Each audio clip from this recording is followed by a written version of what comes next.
ওমরা ভিসা সংক্রান্ত নিয়মে বড় পরিবর্তন এনেছে সৌদি আরব। দেশটির হজ ও ওমরা মন্ত্রণালয় জানিয়েছে, এখন থেকে ওমরার ভিসার মেয়াদ 3 মাসের পরিবর্তে 1 মাস হবে। ভিসা ইস্যুর তারিখ থেকে এই 1 মাস গণনা শুরু হবে।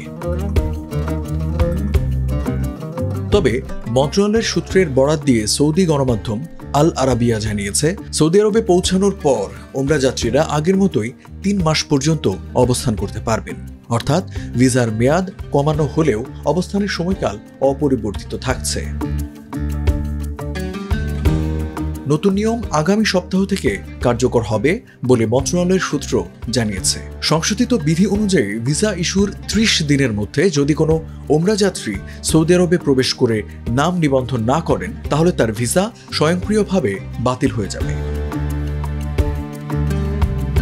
সৌদি গ্যাজেট জানিয়েছে, চলতি বছরের নতুন ওমরা মৌসুম জুন থেকে শুরু হয়েছে।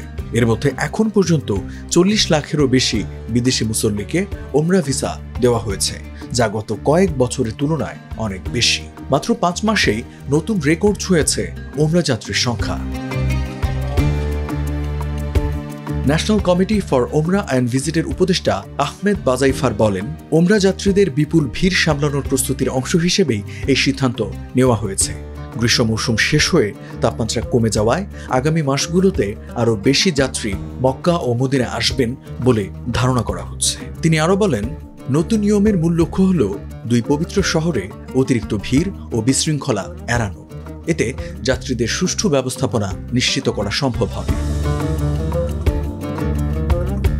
এর আগে হজ ও ওমরা মন্ত্রণালয় জানিয়েছিল, সৌদি আরবে অবস্থানরত যে কোনো ধরনের ভিসাধারী মুসল্লি এখন ওমরা পালন করতে পারবেন।